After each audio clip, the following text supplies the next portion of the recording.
My graduation party was in full swing when my mother suddenly announced, "Your degree doesn't just belong to you, it belongs to the whole family. So your first paycheck, hand it over." I couldn't help but laugh. I smirked and replied, "Actually, Mom, I have a surprise for you." What happened next left everyone in shock. For most, a graduation party is a time of celebration, a moment to enjoy the rewards of hard work and embrace the excitement of a future full of possibilities. It's a night filled with joy, laughter, and warm embraces. But for me, it wasn't just about moving forward, it was about breaking free. My name is Belle, and for as long as I can remember, my life wasn't truly mine. Every choice, every achievement at all, belonged to my mother, Diane. To outsiders, she was the perfect mother, graceful, charming, and endlessly devoted. She had an effortless way with words, hosted impeccable gatherings, and spoke of me with glowing pride. But beneath the polished image was something much more suffocating. Every decision, from my wardrobe to the way I carried myself, was carefully curated to fit her vision. My straight A's weren't a testament to my hard work. They were proof of her success as a parent. Any money she spent on me wasn't out of love. It was an investment. I was nothing more than a reflection of the perfect daughter she wanted to present to the world. So when I received a full scholarship to my dream university, I knew exactly what would follow. "This is wonderful news for our family," Diane had said, a satisfied smile on her face. "Now we don't have to worry about student loans, and of course, once you start working, we'll be set. I can finally quit my job." She spoke as if my future earnings automatically belonged to her, as if my success was just another extension of her control. I was 17, but I wasn't naive. I had spent years studying her, understanding how she operated. No matter how much I gave, it would never be enough. So I nodded, smiled, and let her believe she had won. But behind the scenes, I was laying the groundwork for my escape. Step 1. I kept the details of my scholarship vague. She assumed she had access to my college funds, but she didn't. Step 2. I opened a bank account in another state, one she couldn't touch. The financial manipulation, the veiled threats, the casual remarks about my future salary belonging to her. I wanted proof, just in case. Step 3. I waited. Graduation was the perfect moment. Diane, of course, spared no expense in throwing a lavish party, but it wasn't for me, it was for her. Over 100 guests, glasses of champagne, endless praise for the mother who had raised such an accomplished daughter. She basked in admiration, glowing as if she had written my essays and taken my exams herself. Then she took the stage. "The success of my daughter is the success of our family," she declared, her voice carrying through the room. "And of course, her first paycheck belongs to us." She extended her hand, fully expecting me to hand over my future. I smiled. "Actually, I have a surprise for you." Right on cue, security entered the room. A ripple of confusion spread through the crowd. Diane's face paled. "Why are there guards at a graduation party?" Someone whispered. Because this wasn't just a celebration. It was her eviction notice. While she had been busy planning her grand event, I had been preparing my future. A month earlier, I met with a lawyer and laid everything out: the financial control, the manipulation, the years of psychological abuse. But the most important detail, the house we lived in wasn't even hers. It had belonged to my father, Owen, and when he passed away, he left it to me. She had no legal claim to it. Now she had exactly 30 days to leave. A heavy silence fell over the room. Some guests exchanged uneasy glances. Others quietly slipped away. Elizabeth's mouth opened, then closed. For the first time in my life, she looked genuinely speechless. One of the guards stepped forward. "This is a legal eviction," he stated firmly. "If you refuse to vacate, law enforcement will be involved." That silenced her. I walked out of my own graduation party that night with my diploma in one hand and my freedom in the other. Elizabeth, however, did not go quietly. She screamed, she cried, she begged. Then she showed up at my new apartment, pounding on the door. But I had security measures in place. With no other options, she eventually moved in with a distant cousin. She still tries to contact me. I ignore her. I have my own life now. My own money, my own choices, and I will never let anyone take that from me again. I had assumed that once I left, she would move on. I underestimated her. First, the anonymous messages started. Fake accounts flooded my inbox, calling me ungrateful, heartless, accusing me of abandoning my own mother after everything she had done for me. Then someone attempted to hack my bank account. The location? My hometown. I didn't need confirmation to know exactly who was behind it. I switched banks, upgraded my security, and moved on. Then the police showed up. "We received a report that you committed financial fraud against your mother," one officer said. "She claims you stole her house and evicted her illegally." I almost laughed. Almost. Instead, I handed them everything: the deed to the house, my father's will, the legal eviction notice, every document proving I had done nothing wrong. The officers flipped through the paperwork, their expression shifting from suspicion to annoyance. "This isn't the first time we've seen something like this," one muttered. "She's just wasting our time." They left, but I knew Elizabeth. She wasn't done, and neither was I. Just as I was settling into my new job in a different city, I got an unexpected call from HR. My manager sounded hesitant. "A woman claiming to be your mother reached out," he began carefully. "She expressed concerns about your mental stability. She said you've been acting erratically, that you stole from your family, and that we should be cautious about employing you." The words hit me like a punch to the gut. My stomach dropped. The room seemed to shrink around me. This wasn't just an attempt to guilt me into coming back.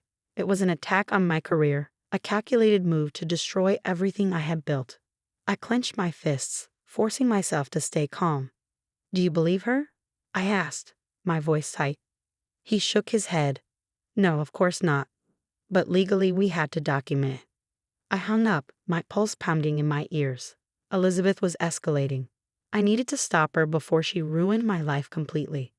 Desperate for answers, I called my Uncle Robert, Elizabeth's older brother, the only person in the family who had ever dared to stand up to her.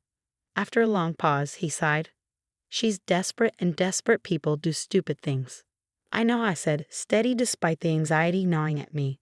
"I just need her to stop." Then he told me something that made my blood run cold. "She's living with someone," he said slowly. "Some guy she met online. Older, not from here, and I don't think he's a good guy." "How bad?" I asked, gripping the phone tightly. "She's been telling him everything about you, your job, your apartment, your life. I think he's the one pushing her to go after you." My hands went ice cold. This wasn't just about Elizabeth anymore. There was someone else, someone I didn't know. And now I had two people coming for me. I should have walked away. I should have let it go. But I didn't. I returned to my hometown, not for a reunion, not to make peace. I came back to end this nightmare once and for all. The place my mother now called home was a far cry from the mansion she had once dreamed of. It was a run-down house in a dangerous neighborhood, the kind of place people passed by without a second glance. I parked my car down the street, my heart pounding as I waited. Nearly an hour passed. I sat there, watching, trying to steady my thoughts. I had prepared for this moment, but nothing could truly brace me for what I was about to face. Finally, the door creaked open, and Elizabeth stepped outside. She carried herself with an air of smug confidence, as if she had already won whatever twisted game she was playing. But the moment her eyes landed on me, I saw a brief flicker of surprise in her eyes, and for an instant her smirk faltered just slightly. "You need to stop," I said, keeping my voice even despite the tremor in my hands. "Whatever game you think you're playing, it's over." She let out a low, mocking laugh, shaking her head as if I were still a naive child. "Oh, sweetheart, you don't get rid of me that easily." Before I could respond, the door behind her groaned open again. Then I saw him, tall, sharp-eyed, and calculating.